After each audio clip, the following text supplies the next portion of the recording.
What's going on out there, American truckers? Well, I got this new mic deal, but unfortunately I've been testing it out, and the only way I can get good sound is to hold it up, so I gotta hold it up. Anyway, I'm gonna do a review on H&M Trucking out of Omaha, Nebraska. They got hopper bottoms, and they have refrigerated. I believe on the refrigerated division, when I was there, which was a long time ago. It's been a few years. On the refrigerated division, they required hazmat and tanker at that time. Not sure if they still do or not. I didn't work refrigerated with them. As most of y'all know, I don't like refrigerated at all. I worked on their bottom hopper side. I ran bottom hopper 2 different times. I ran bottom hopper there, and then I also ran bottom hopper for a company out of Alabama at one time. Just a small company. Only had 3 trucks. We basically dispatched ourselves, kind of thing. 50% of the load after all cost is what the Alabama company did, but they're not even around anymore. But anyway, H&M Trucking was pretty good. It wasn't that bad of a company. Real small. They rented a car for you to get there so you could bring your stuff. They were good about getting us home when we wanted to go home. Now I worked their hopper bottom freight, and that's why I didn't stay. Hopper bottom freight can be seasonal quite a bit. Winter time it changes up, your freight lanes change up, what you're hauling changes up. So, it can get a little slower. I actually left there and went to Tyson when it started slowing down. But if you like a small company, you like a company that knows who you are and knows who your family is, and you like that type of atmosphere, they're a good company to work for. I don't remember what they were governed at. I think 68, maybe 65. I don't remember. And I'm not even going to state their pay, because their pay's probably gone up since then. That was a long time ago. Their pay wasn't bad. Insurance is a little high because they're a small company, Smaller the company, generally the higher the insurance, because you don't have as many people on the group policy. The more people you have on the group policy, the lower the insurance gets. That's one of the reasons I like a larger company, because the insurance rates do get a little bit lower. Actually quite a bit lower. Like here, I think my medical insurance it's $33 a week. When I was at Tyson, my medical insurance was like $25 a week. Stevens Transport, which is where I started at, they're half the size of this company, and my insurance there at that time, and this was many years ago, my insurance there then was over $100 a week. I want to say at H&M Trucking, my insurance was right around $100 a week. So the smaller the company, generally the higher the insurance. The higher the insurance is going to be.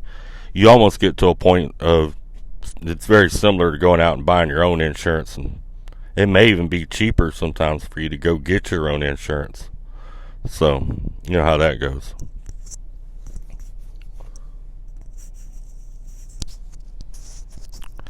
Anyway, I'm not sure about this new mic situation. I'll have to come up with a way to kind of hang this thing or drape this thing or something. This is the first video I've made with it. Hopper bottom freight is better for a driver that lives in the Midwest. Don't get me wrong, hopper bottom freight runs everywhere. I ran to Pennsylvania, I ran to California. I hauled apples in a hopper bottom out of Washington. They were juicing apples. They went out to Michigan.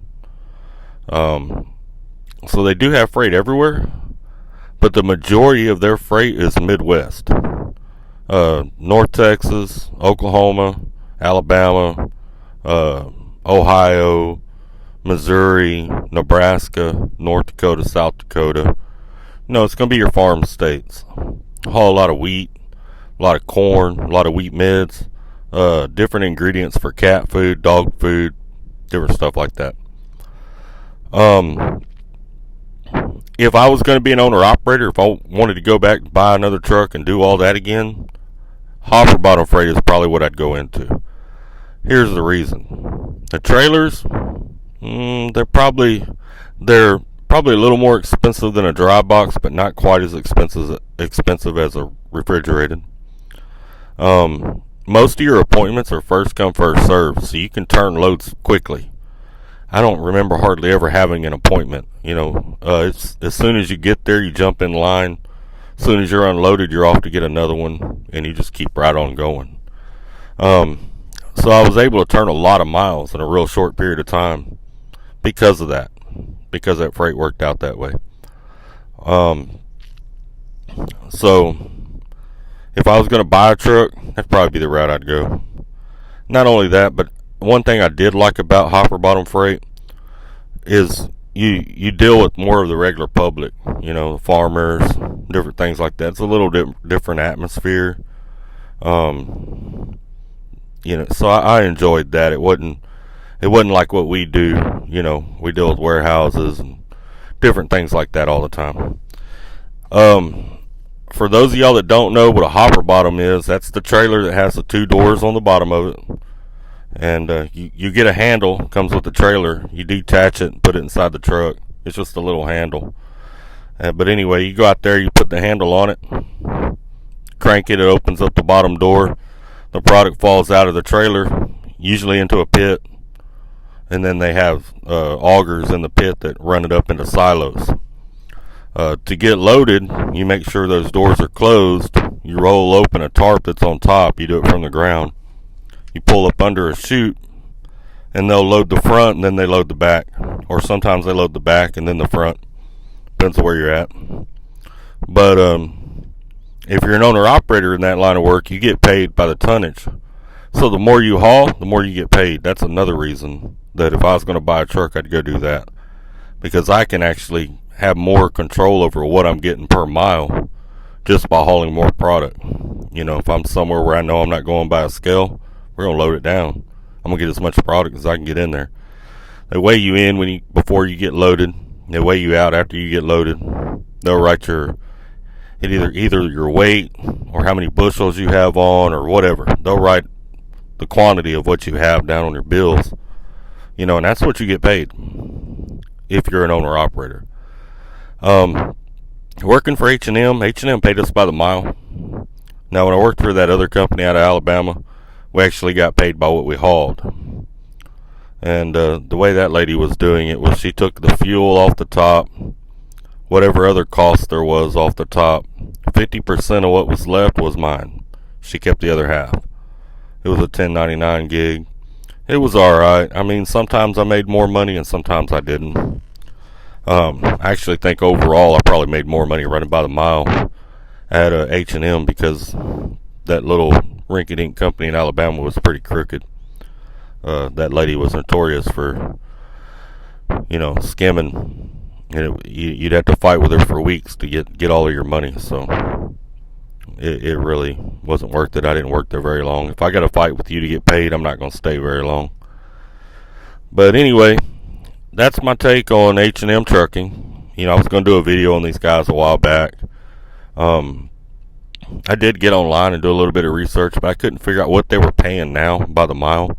And like I said, I'm sure their pay's probably doubled since I worked for them. I don't remember exactly how many trucks they had. I know we had mostly Volvos. We had some Peterbilts, if I remember right.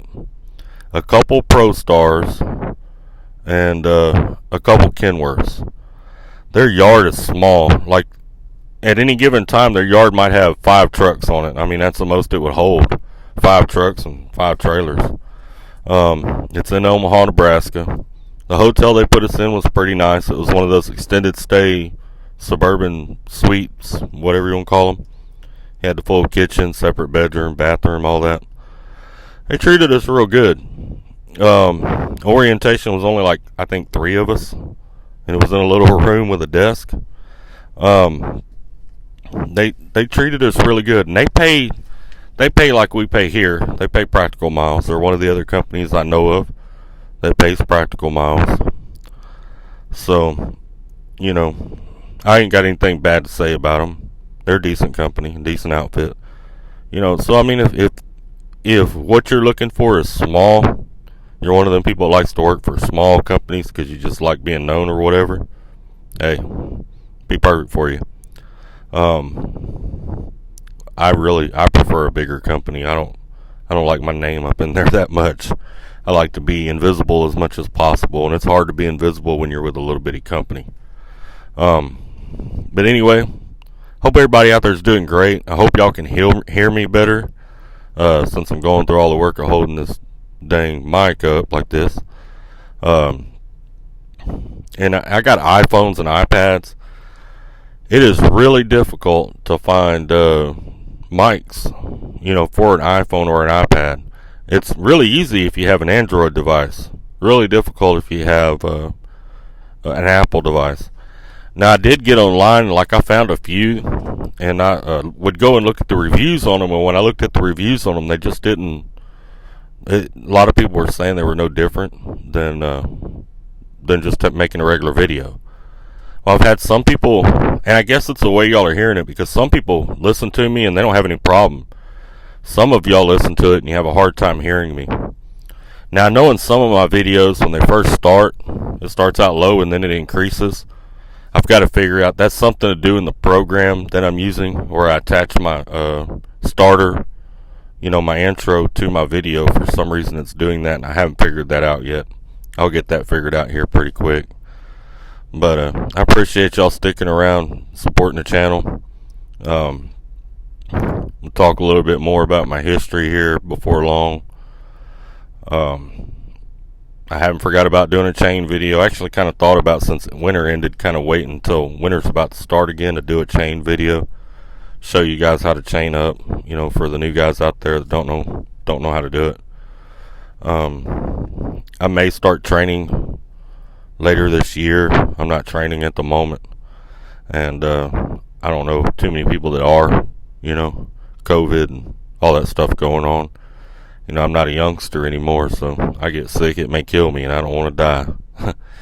But anyway, I hope everybody out there is doing great. I hope y'all are staying safe. Remember, we're all a family. If you're currently working for H&M Trucking, or you recently worked for H&M Trucking and you know what they pay, what their insurance is, drop it down in the comments for these guys that might be interested in them. You know, if you know somebody that's there or whatever, you got some kind of inside information, more than what I could offer, please just drop it down in the comments. Y'all stay safe, stay out of trouble, and as always, you see old Snapper, give me a holler, and keep trucking.